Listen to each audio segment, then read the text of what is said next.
Blessed day everyone! Welcome back to my channel. So for today's video, ito na naman si Ate Rod. Ayan. So magre-review tayo ng isang product which is nakita ko lang to sa Facebook and parang na-intriga na naman ako. Ayan.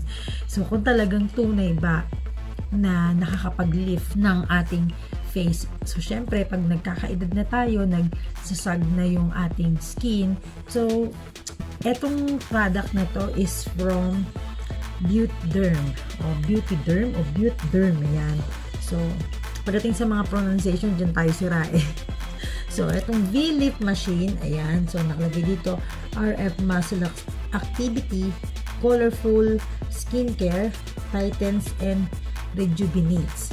So, ayan. Kita nyo naman, naka-box pa siya, naka-plastic pa siya. And, nabili ko siya dito sa Riyadh sa isang online seller. Ayan. Ilalagay ko na lang po sa description box kung ano pong, o sino pong online seller yon. And Chris Stocks. Ayan. So, etong ibinigay niya sa akin, this is for free. So, ito ay ayan. Wrinkle Eraser Serum. Wow! Ma-erase kaya nitong aking wrinkles. Yan. So, meron din siyang B-Lift Glide Gel formulated to boost interaction between skin and machine, amplifying benefits while enhancing comfort. Ayan. So, ayan. Meron siyang function, may be used alone or with radio frequency, cavitation, and ultrasound machines for use on face and body. Mga ganito rin yung mga ginagamit sa pang ultrasound gel. Ayan. So, nandito yung mga usage or yung instruction niya kung paano siya ini-apply. So, nakakatuwa. May free din siya na visage. Ayan. Rose water. Face mist nga siya, no? Na kapag ka naiinitan tayo or nag-dry na yung ating face, pwede natin siyang gamitin. So, ayan, i-unbox na natin yung ating product. Ayan, si B-Lift machine. So, magiging B-Lift kaya ang aking, medyo nagiging sagi na rin yung aking face at saka, alam mo na, tumataba. So, ayan. So, eto siya. Ayan, natanggal ko na yung plastic niya. And, ganito yung box niya. Yan. Parang sa Pilipinas, mga 4,999 itong machine na to. Hindi ko lang alam kung kasama din itong mga ganitong product. Pero parang, ano siya eh, hiwalay. So, meron siyang function introduction. Ayan, ito yung kanyang guide. Ayan, mababasa dito yung mga instruction. And may iba't ibang color siya ng LED light. No? So, parang yung katulad lang din ng nireview kong product, yung Beauty LED Mask. No? Parang ganito rin to. Pero ito nga lang, meron siyang kaibahan. Inililift niya yung ating skin. So, ayan, ito yung procedure. Ayan, makikita niyo dyan kung paano siya gamitin. And ito yung pinaka machine niya. Ayan. So, akala ko nung una razor to. Ayan, ganito, diba? Ang ganda. And then, dito nakalagay yung mode and then yung level. O, diba? Ayan siya. So, hindi pa siya na, ayan, naka-charge na siya pala. And then, yan, nag-ano na siya ng power. So, pwede niyo siyang pindutin yung level niya. Ito, ayan. Ito, may nakasulat dyan na RF. And then, meron nakasulat na level. Kung ilan level ang kaya nyo. So, parang nakasulat, nakaan din dito yung may vibration, ganyan. Ayan. Pag turn off mo is, ano lang siya, didiinan mo lang siya.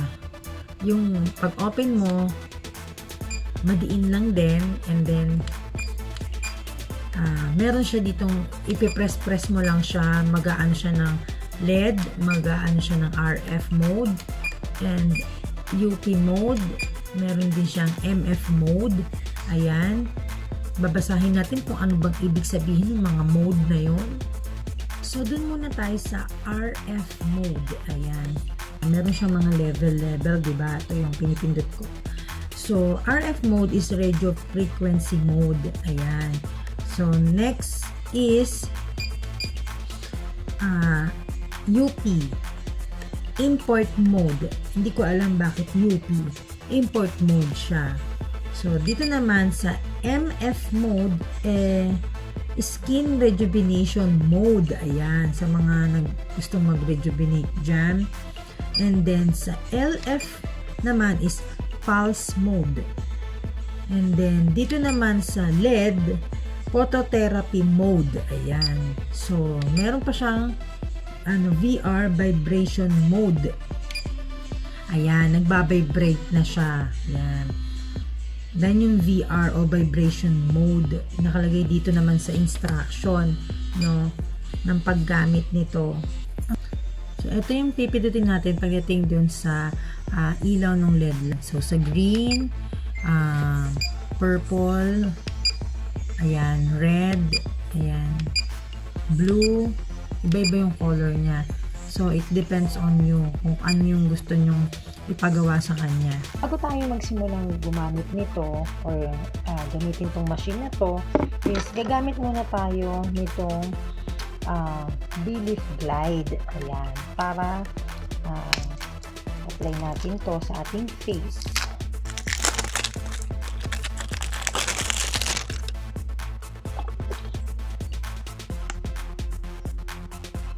So, ayan.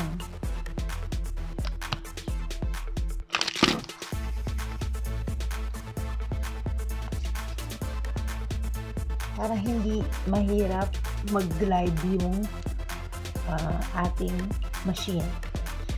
So, ayan. So, gagamitin na natin tong V-lift machine. Ayan. So, ayan. Naglabasa na yung kanyang mga mode. So, dun tayo sa LF mode. Ayan. Sa pulse mode. So, nilagay kong level 3 siya. And then, ayan. Nagbabibrate na siya. And then, unahin po natin siya dito.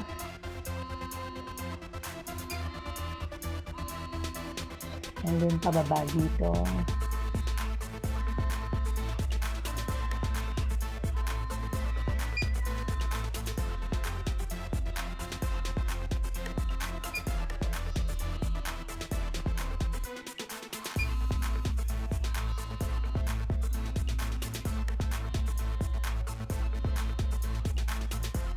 May mararamdaman kang parang medyo may kuryente.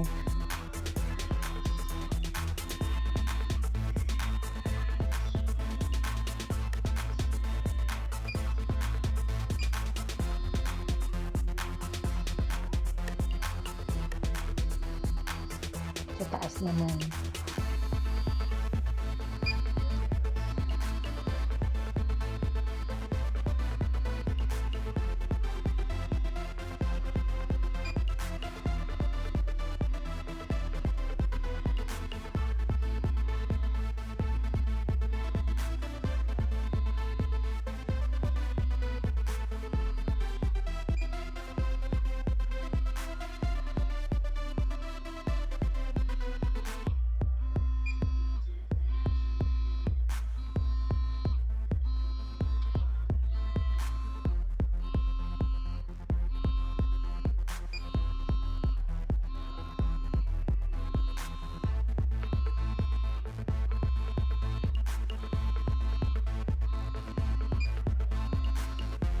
So, ang gamit nito is tig to 5 to 10 minutes lang, no? So, kada area niya is magbibilang ka ng 3 seconds, no? And then, lilipat na sa next area na gusto mong i-lift. So, ito, meron siyang sariling maliit na bag or pouch. And then, ito yung kanyang USB charge. So, mas maganda di-charge siya para hindi ka nabili ng battery niya. So, titingnan natin the next na paggamit. Tingin ko this is 1 to 2 times a week, no?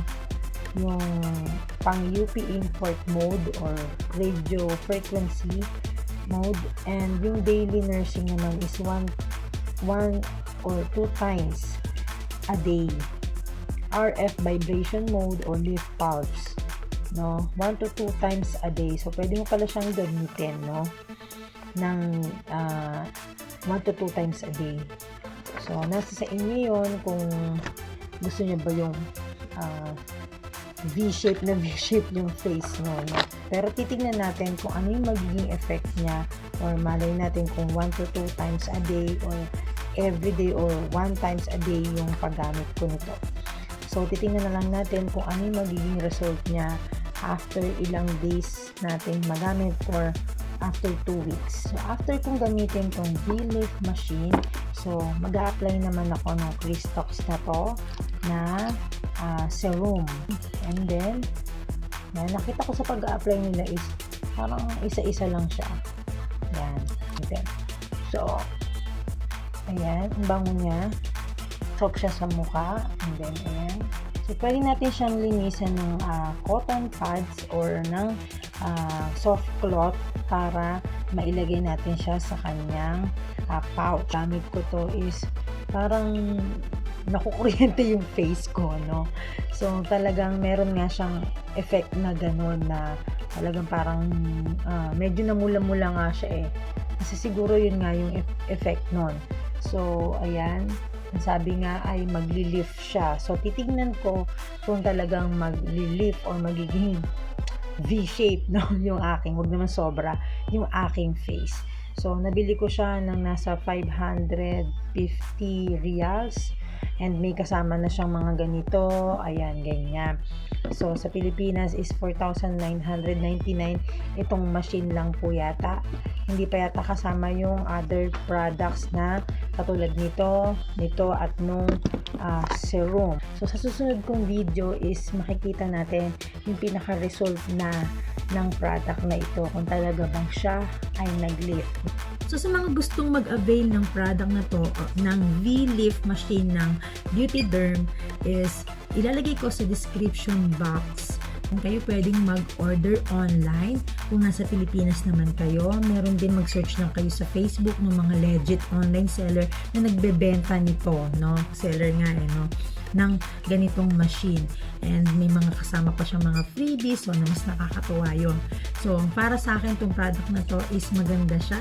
Yeah. So kung nagustuhan nyo ang aking review sa mga first time or sa mga gagamit pa lang nito, so please comment down below mga suggestion nyo or yung mga kung ano pang mga naranasan nyo dito sa machine na to. Don't forget to subscribe to my channel if hindi pa kayo nakapag-subscribe, and please click the thumbs up button and notification bell para ma-notify kayo kung meron ako mga bagong upload na videos. So don't forget to share this to your friends, and keep safe everyone, and God bless.